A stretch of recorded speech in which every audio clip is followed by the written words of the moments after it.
মার্কিন সামরিক বাহিনীর কর্তৃক অবরুদ্ধ হরমুজ প্রণালী পাড়ি দিয়েছে যুক্তরাষ্ট্রের নিষেধাজ্ঞাপ্রাপ্ত চীনা ট্যাংকার রিচ স্টারি।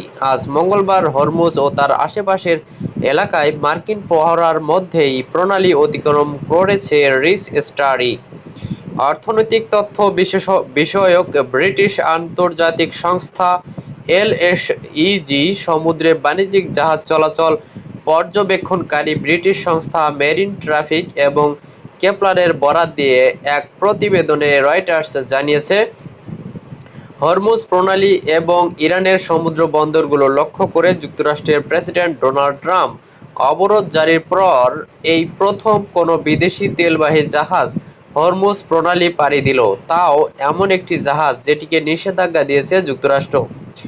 ইরানের পরমাণু প্রকল্প ও ক্ষেপণাস্ত্র কর্মসূচি নিয়ে বিরোধের জেরে গত 28 ফেব্রুয়ারি শুরু হওয়া ইরান-যুক্তরাষ্ট্র ইসরায়েল যুদ্ধ হয়। টানা 40 দিন যুদ্ধের পর শান্তি সংলাপের জন্য 14 দিনের অস্থায়ী যুদ্ধবিরতিতে সম্মত হয় ইরান ও যুক্তরাষ্ট্র।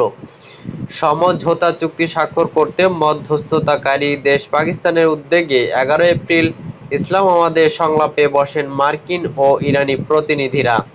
কিন্তু 21 ঘণ্টা ধরে আলোচনার পরেও কোনো চুক্তি ছাড়াই শেষ হয় সেই সংলাপ। চুক্তি স্বাক্ষর না হওয়ায় 12 এপ্রিল হরমুজ প্রণালী বা ইরানের সামুদ্রিক বন্দরগুলো অবরোধ করা হবে বলে ঘোষণা দেন প্রেসিডেন্ট ট্রাম্প।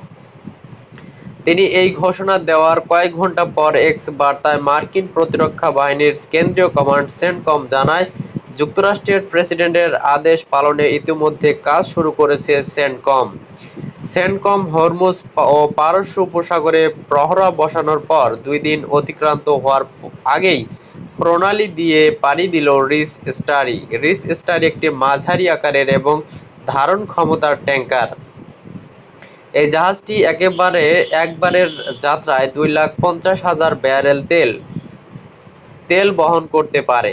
ইরানি তেল পরিবহন ও ইরানের সঙ্গে বাণিজ্যিক সম্পর্ক থাকার অভিযোগে রিচ স্টারি এবং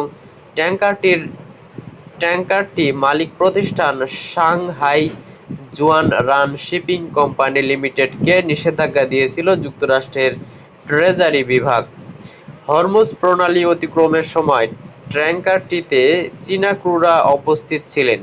এ ব্যাপারে আরও তথ্য জানতে সাংহাই জুয়ানরান শিপিং কোম্পানির কর্তৃপক্ষের সঙ্গে যোগাযোগ করেছিল রয়টার্স, কিন্তু কোম্পানির কোনো কর্মকর্তা মন্তব্য করতে রাজি হননি। সূত্র রয়টার্স।